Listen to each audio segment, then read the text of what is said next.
ठाकुर जी के परम भक्त हुए, सब लोग शायद नाम जानते होंगे, श्री हरिराम व्यास। हरिराम व्यास जी हमारे वृंदावन के सबसे ज्यादा यश को गाया है हरिराम व्यास जी ने।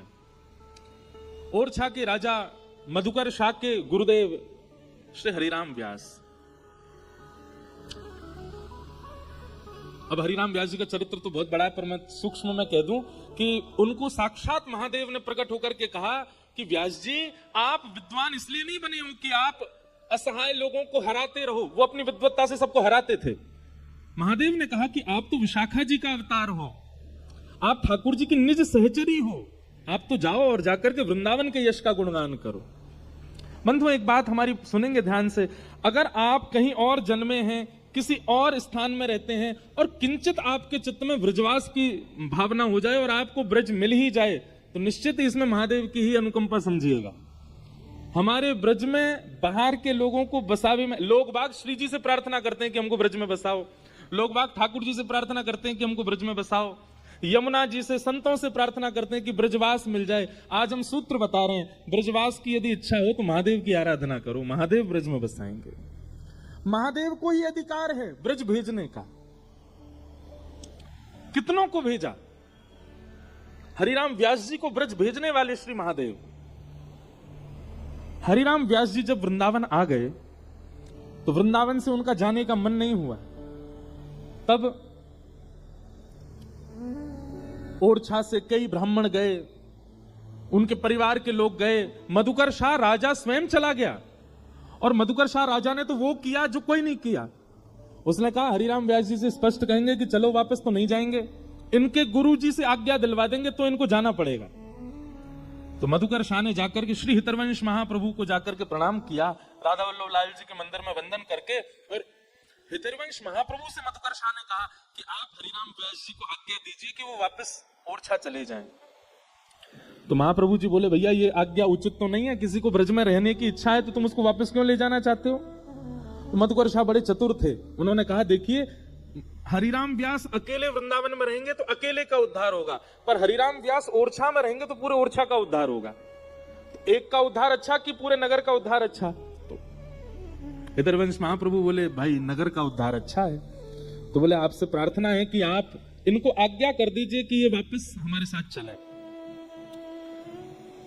तो महाप्रभु जी ने स्वीकार कर लिया, ठीक है हम हरिराम व्यास जी से कह देंगे कि वो वापस आपके साथ चले जाएं। बहुत अच्छा पद है उनका, मैं वही ढूंढ रहा हूं। वाह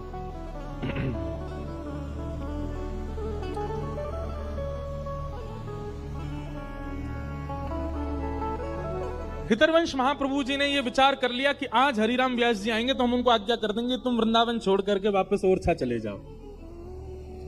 हरिराम व्यास जी यहां निधिवन में स्वामी श्री हरिदास जी को और बिहारी जी का दर्शन करके वापस आ रहे थे। उनके किसी मित्र ने बीच रास्ते में जाके कहा बोले व्यास जी आज हितरवंश महाप्रभु के पास आप मत जाइएगा।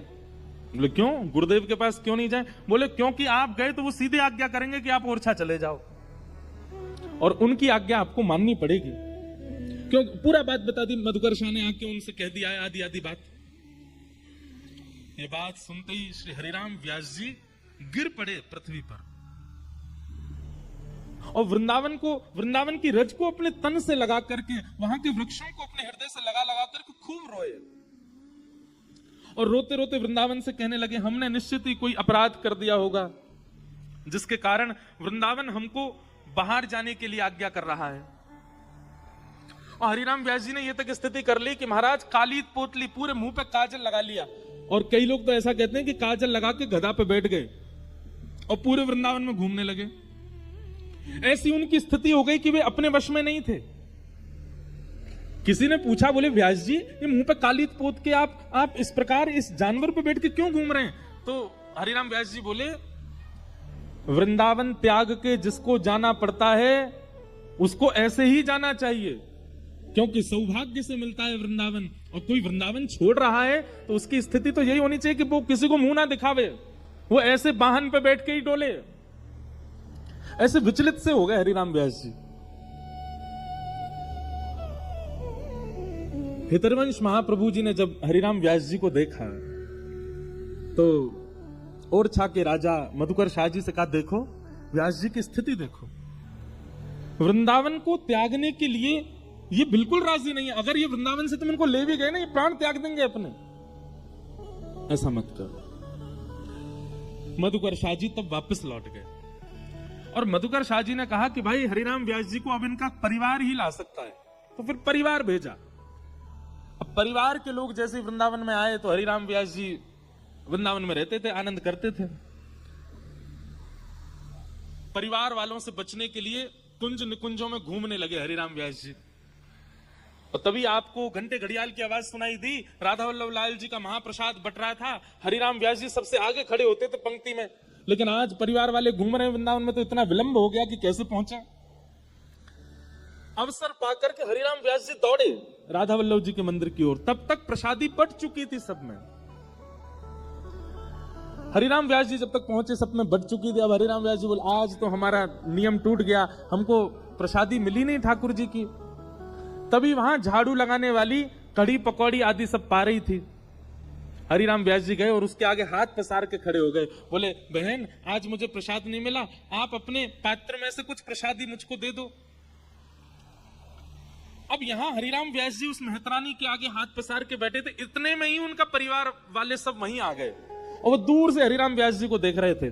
और सब घर के लोग बोले अरे राम राम राम, देखो ये व्यास जी क्या कर रहे हैं, इतने विप्र कुल के, इतने ऊंचे कुल के, इतने विद्वान हरिराम व्यास जी वृंदावन आके पागल हो गए, एक मेहतरानी के आगे हाथ पसार रहे हैं। मेहतरानी बोले कि मेरे यहां का प्रसाद आप ले नहीं सकते, मेरे हाथ का छुबा आप नहीं पा सकते नाथ। हरिराम व्यास जी बोले क्यों? बोले क्योंकि मैं मेहतरानी हूं, झाड़ू पोंछा लगाना मेरा काम है, आप मेरे हाथ का स्पर्श किया प्रसाद नहीं पा सकते। हरिराम व्यास जी बोले अरे प्रसाद मेरे हाथ में आवे चाहे तेरे हाथ में आवे, पर वो प्रसाद हमेशा प्रसाद ही कहलावे।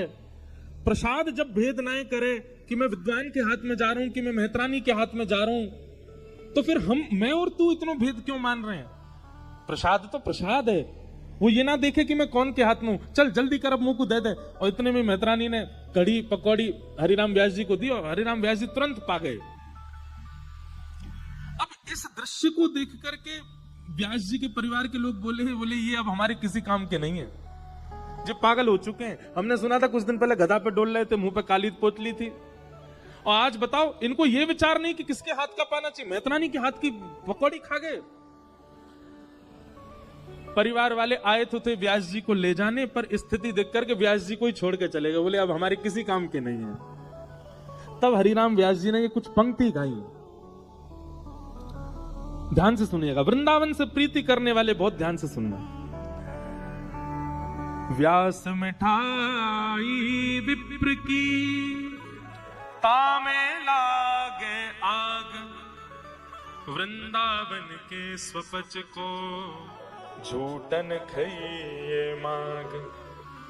वृंदावन के स्वपच को रहिए सेवक होए, तासों भेद न कीजिए पीजे पदरज होए।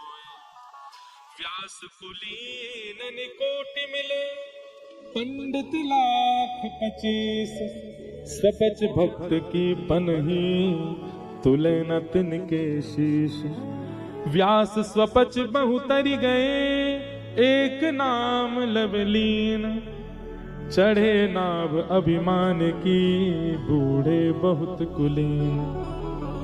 यहां पर श्री व्यास जी ने जात पात की सारी बातों को एक किनारे कर दिया और कहा भैया हरि जात पात पूछे नहीं को, हरि को भजे सो हरि को हो।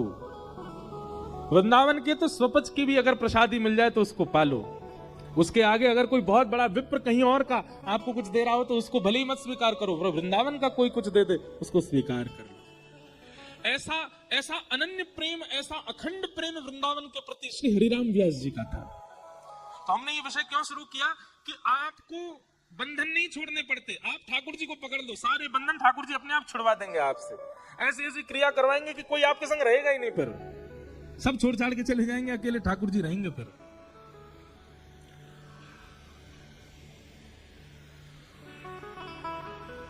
पूरे ब्रजमंडल में अब सबन को लगवे लगे कि नंद बाबा के लाला होएगो, और आज सवेरे नंदा सुनंदा ने जैसे ही जाय करके देखी यशोदा मैया के बगल में नेक सो नीलमणि जैसो लाला सोयो है। आहा, पूरे ब्रजमंडल में हल्ला कर दियो, है गयो है गयो है गयो है गयो। रास्ता में रोक रोक के सब पूछे कहां भयो? बोले अब तो है गयो। बोले भयो कहा? बोले है गयो। सब नंदा सुनंदा के पीछे दौड़ रहे हैं, कहां भयो कहां भयो कहां भयो। नंदा सुनंदा दौड़ी दौड़ी नंद भवन की गौशाला में गई और गौशाला में जाकर के नंद बाबा से बोली, बाबा है गयो है गयो है गयो है गयो। बाबा बोले कहां भयो? बोले आपने इतने ब्रजवासी जमाए, यमुना जी की सेवा करी, ब्राह्मणन को इतना प्रसन्न कियो, इन सबन के फल स्वरूप आपके घर नीलमणि जैसो लाला भयो है। यह बात सुनकर के नंद बाबा अति प्रसन्न हो गए। खूब ब्राह्मणों को दान दिया, ब्रजवासियों को दान दिया, गैयाओं का पूजन किया। लाला से अभी तक मिले नहीं है नंद बाबा, पहले गए ब्राह्मणों के पास, उनको दान करके आए, ब्रजवासियों को बहु सामग्री लुटा के आए, यमुना जी का पूजन किया, गैया का पूजन किया, तब जाकर के लाला से मिले। सब ब्रजवासियों को जैसे ही पता चला, सब ने जाकर के नंद भवन को घेर लिया। सब गा रहे हैं, हो जुग जुग जीवे रे यशोदा मैया तेरो ललना, जुग जुग जीवे रे यशोदा मैया तेरो ललना। अरे जुग जुग जीवे रे यशोदा मैया तेरो ललना, यशोदा मैया तेरो ललना। अरे हाँ तेरो ललना नंद रानी तेरो ललना, तेरो ललना तेरो ललना महारानी तेरो ललना।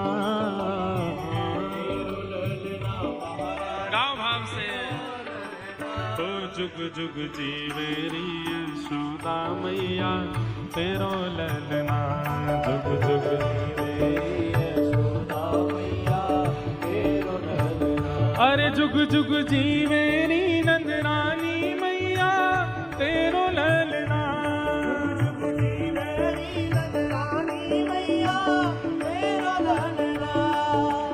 बड़े भागते यशोदा मैया ऐसो सुत तन जायो, बड़े भागते यशोदा मैया ऐसो सुत तन जायो। ओ बड़े भागते यशोदा मैया ऐसो सुत तन जायो, बड़े भागते यशोदा मैया ऐसो सुत। पूर्ण ब्रह्म जगत को स्वामी सोतन गोद खिलायो,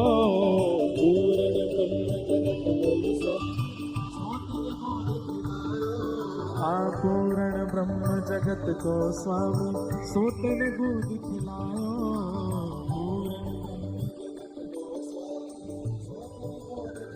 होया तू भगवान पलनुआ तेरो ललना,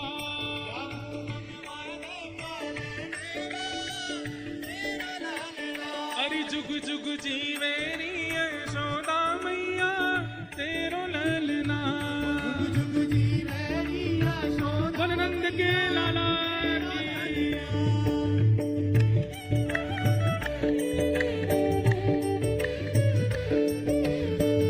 कृष्ण कन्हैया लाल की।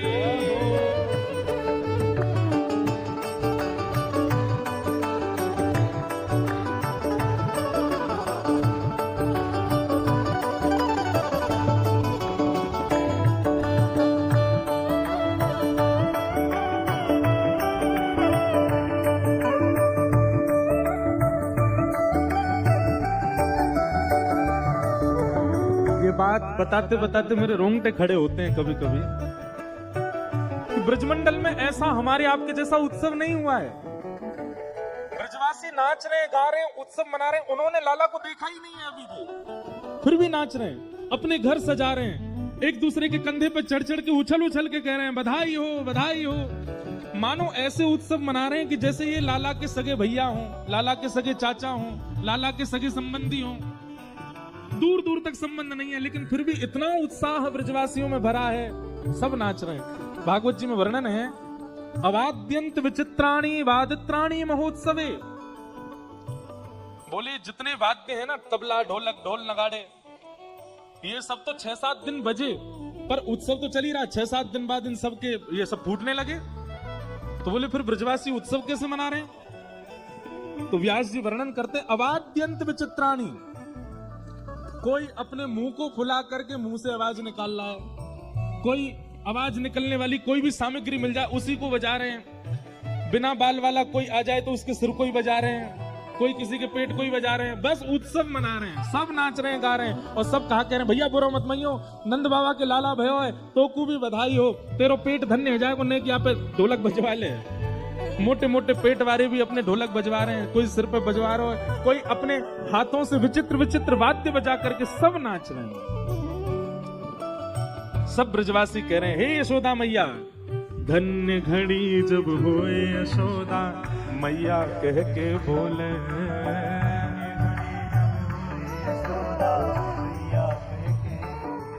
हे मैया, अभी तो तुम्हारो लाला भयो है, लेकिन वहां घड़ी की हम प्रतीक्षा कर रहे हैं जब ये मैया मैया कह के बोले करेगो, कितना सुंदर लगेगो। धन्य घड़ी जब हो यशोदा मैया कह के बोले, धन्य घड़ी जब हो यशोदा मैया कह के बोले। हाँ, धन्य घड़ी जब हो यशोदा मैया कह के बोले, धन्य घड़ी जब हो यशोदा मैया कह के बोले। और नूपुर बांध दो चरणन में घुटमन घुटमन डोले, नूपुर बांध दो चरणन में घुटमन घुटमन डोले। हाँ, नूपुर बांध दो चरणन में घुटमन घुटमन डोले, नूपुर बांध दो चरणन में घुटमन। और वो पकड़े बाबा की उंगरिया तेरो ललना, पकड़े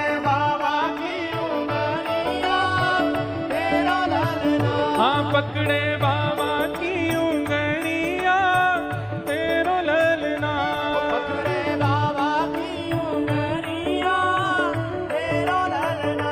अरे जुग जुग जी मेरी यशोदा मैया तेरो ललना, जुग जुग जी मेरी यशोदा मैया तेरो ललना। अरे हाँ, तेरो ललना नंद रानी तेरो ललना,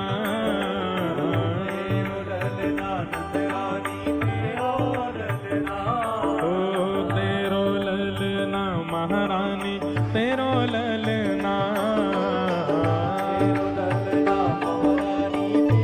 जय हो, जुग जुग जी मेरी यशोदा मैया तेरो ललना, जुग जुग जी मेरी यशोदा मैया तेरो ललना। हाँ, जुग जुग जी मेरी नंदरानी मैया तेरो ललना, जुग जुग जी मेरी यशोदा मैया तेरा ललना।